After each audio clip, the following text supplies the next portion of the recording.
뉴스 매거진 7 2부 시작합니다. 지난해 청주교대에 재학 중인 남학생들이 단체 채팅방에서 여하구들을 성희롱했다는 사건이 불거졌었는데요. 법원은 채팅방에서 인격적 가치에 대한 평가를 저하시킬 만한 의도적인 표현 행위는 모욕죄에 해당한다고 밝혔습니다. 박원 기자가 취재했습니다. 지난해 청주교대에 재학 중인 남학생 6명이 카카오톡 단체 채팅방에서 동료 여하구를 성희롱했다는 의혹이 제기됐습니다. 피해 학생들은 학교에 대자보를 붙이고 대화 내용의 일부를 발췌해 공개했습니다. 당시 내용을 살펴보면 여학생 다수의 외모를 비교하거나 비하하고 성희롱과 욕설 등이 담겨 있었습니다. 피해 학생들은 고소장을 제출하고 강력한 처벌을 요구했습니다.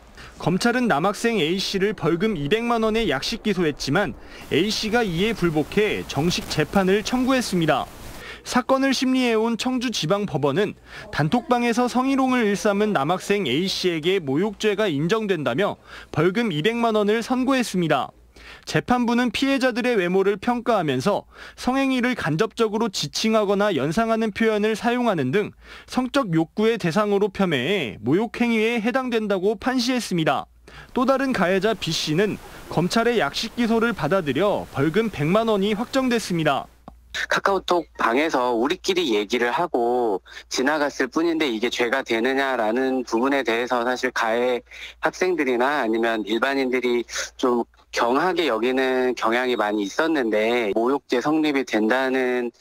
청주교대는 지난해 자체 진상조사를 벌여 가해 학생들에게 중징계를 내렸지만 2차 피해 등의 이유로 징계 수위는 공개하지 않았습니다. CJB 뉴스 박원입니다. 충주 수안보 도시재생사업이 재궤도를 찾았습니다. 조기령 충주시장이 공개 사과한 지 2달여 만에 충주시의회가 옛 한전연수원 매입을 추인했는데요. 이 추인 불가 주장도 만만치 않았지만 수안보의 부활에 힘이 더 실렸습니다. 신규식 기자의 보도입니다. 충주시의회가 수안보 옛 한전연수원 매입을 추인했습니다. 시의회 승인 없이 공유재산 취득 절차를 끝낸 사실이 알려지고 조기령 충주시장이 공개 사과한 지 꼭 65일 만입니다. 감사 부분은 특위에서 마무리를 짓는 걸로 이야기를 했고요. 그리고 공유재산 심의는 통과해서 우리 또 집행부 직원들이 일할 수 있도록 또 지역사회 발전이 될 수 있도록 거기 하는데 초점을 맞춰서. 책임자 처벌과 건축물 안전성 문제로 추인 불가 주장도 만만치 않았지만 의견을 조율해 표결 없이 추인했습니다. 어쨌든 의장님이나 우리 상임위 위원장님이 역할을 좀 해주신 거네요. 그렇다고 볼 수도 있죠. 시의회의 추인으로 충주 수안보 도시재생 사업은 속도를 낼 것으로 보입니다. 5년 동안 국비 150억 원 등 300억 원의 예산을 들여 왕의 온천 수안보의 영광을 되찾는 도시재생 사업을 진행합니다. 의회에서 다양한 의견을 주셨습니다. 그 의견을 충분히 반영해서 수안보 도시재생 사업이 정상적으로 추진될 수 있도록 최선의 노력을 다하겠습니다. 한편 시의회 승인 누락에 대한 충청북도 감사 결과는 다음 달 초에, 건축물 안전 여부를 확인하는 정밀 진단 결과는 9월쯤 나올 예정입니다. CJB 뉴스 신규식입니다. 수도권 과밀화와 부동산 초강세에 부담을 느낀 정부가 대안으로 2차 공공기관 이전 논의를 서두르는 모양새입니다. 국내 산업 지형과 체질을 바꿀 한국판 뉴딜과 연계된 혁신도시 시즌2가 국토 균형 발전을 이룰 방안으로 떠오르고 있습니다. 구준회 기자입니다. 문재인 대통령은 어제 국무회의에서 혁신도시는 균형발전 뉴딜을 거점으로 다시 힘을 얻게 될 것이라고 말했습니다.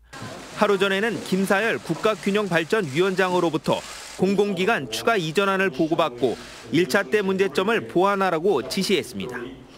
수도권 초과밀화에 따른 대안으로 이른바 혁신도시 시즌2 논의가 본격화할 거란 전망입니다. 2차 이전 대상은 1차 이후 수도권에 새로 설립됐거나 남아있던 공공기관으로 최대 210곳에 달합니다. 가장 먼저 움직인 지자체는 1차 때 배제됐던 대전과 충남입니다. 대전은 연축지구에 예정부지를 마련했고 충남은 이달 초 내포 신도시에 혁신도시를 지정해달라며 국토부에 신청서를 제출하고 정부와 여당의 협조를 요청했습니다. 혁신 주정까지 대표님께서 잘 마무리해 주십사 그런 부탁 말씀을 하고 드리겠습니다. 충북으로서도 공공기관 추가 유치가 절실합니다. 지난해 말까지 13개 공공기관이 이전을 마쳤지만 상대적으로 규모가 작아 더 이상의 인구 유입이나 도시 발전을 기대하기 어려운 상황입니다. 주목할 점은 문 대통령이 한국형 뉴딜과 혁신도시 문제를 연계해 언급했다는 겁니다. 유치 과열을 막고 효과를 극대화하기 위해 지역의 전략산업과 이전 공공기관과의 시너지를 우선 고려할 가능성이 높아 보입니다. BT, IT, 그다음에 신재생 에너지 이런 그 충북의 전략산업들이 성공적으로 추진되도록 능동적으로 좀 준비해서 활용할 필요가 있다. 한국판 뉴딜과 연계한 혁신도시 시즌2가 국토 균형 발전과 수도권 과밀화 해소를 위한 핵심 정책으로 부상하고 있습니다. CJB 뉴스 구준혜입니다.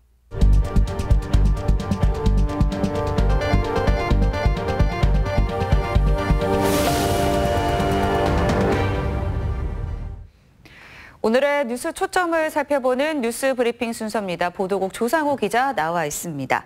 네, 청와대와 국회 또 정부 부처를 통째로 세종시로 이전해야 된다는 이 행정수도 이전 이야기 지금 16년 만에 다시 나오고 있죠. 네, 그렇습니다. 지난 월요일 김태년 민주당 원내대표의 발언 이후 지금 세종시 행정수도 건설 문제가 전국의 뜨거운 이슈로 등장했습니다. 네. 논란이 뜨겁다는 건 그만큼 이 사안이 무겁고 중대하다는 반증이다 이렇게 볼 수가 있겠습니다. 네, 그러면 이제 각계 반응부터 좀 살펴볼 텐데요. 일단 뭐 집권 여당은 뭐 강력하게 좀 의지를 갖고 추진을 할 것 같은데요. 네, 민주당은 벌써 국회에 특위를 구성하자 강한 드라이브를 걸기 시작했습니다. 네. 당 대표 선거에 출마한 이낙연 의원과 김부겸 전 의원도 찬성한다는 뜻을 밝혔고요. 당내 균형 발전 정책을 담당하는 참 좋은 지방정부위원회 김두관 위원장, 이분도 오늘 신행정수도 특별법을 발의하겠다고 했다가 당과 보조를 맞추기로 했고요. 네. 여기에 박병석 국회의장, 대전 서구갑이 지역구인데 세종시 행정수도 완성이 국가 균형 발전을 선도할 거라고 힘을 실어줬습니다. 네. 자, 충청권 시도지사들도 이제 적극 참여하겠다라는 의사를 즉시 표명을 했죠. 네, 충청권 시도지사들은 4명 모두 민주당 소속인데요. 네. 어제 국회에서 열린 민주당 예산정책협의회에서 행정수도 완성 공동선언문을 채택했습니다. 김태년 원내대표 제안 이후 불과 하루 만에 즉각 반응을 보인 건데요. 원래 어제 협의회는 각 시도별 현안에 대해서 민주당의 예산 협조를 구하는 자리였는데 관심의 초점은 세종시 행정수도 건설로 옮겨졌습니다. 또 보면요. 네. 이재명 경기지사 발언도 눈길을 끄는데 수도권 집중, 우리나라 모든 문제의 근원이다. 이런 입장을 밝혔고요. 네. 그래서 찬성을 한 거죠. 사실 경기도지사 입장에서 찬성 입장을 밝히는 건 쉽지 않은데 그렇죠. 여기 대해서 이재명 지사는 균형 발전은 매우 중요한 국가적 과제이고 장기적으로 봤을 때 경기도가 손해를 보지 않는다 이렇게 생각한다고 했습니다. 네, 이제 여권의 입장은 이렇게 충분히 설명이 될 것 같고요. 사실 이제 야당이 좀 키를 쥐고 있는 그렇죠. 게 아니겠습니까? 네. 제1야당인 미래통합당의 어떻게 보면 관건인데요. 네. 미래통합당은 지금 정부의 부동산 정책이 완전히 실패했다며 공격 수위를 지금 높이고 있었거든요. 저런 분위기에서 김태년 원내대표의 제안, 사실 국면 전환용 꼼수다 이렇게 지금 그런 반응을 보이고 있는데요. 네. 주호영 미래통합당 원내대표의 말인데 한번 보면요. 수도권 집값이 상승하니까 행정수도 문제로 관심을 돌리려고 꺼낸 주제다 이렇게 말을 했습니다. 김종인 위원장도요. 헌재 판결을 뒤집을 수 없는 거라며 부정적인 시각을 드러냈습니다. 네, 그래도 뭐 미래통합당의 입장이 뭐 무조건 불가 이런 건 아니지 않습니까? 네, 사실 지금 분위기가 섣불리 반대하기가 쉽지 않은 사안입니다. 네. 앞서 이재명 지사도 말했지만 수도권 집중이 우리나라 모든 문제의 근원이다. 서울 집값 폭등도 근본적으로는 서울 초집중 현상 때문에 나타나는 거잖아요. 네. 그래서 여권이 타이밍을 아주 잘 잡은 거고요. 통합당도 지금 아주 신중하게 판단을 하고 있을 겁니다.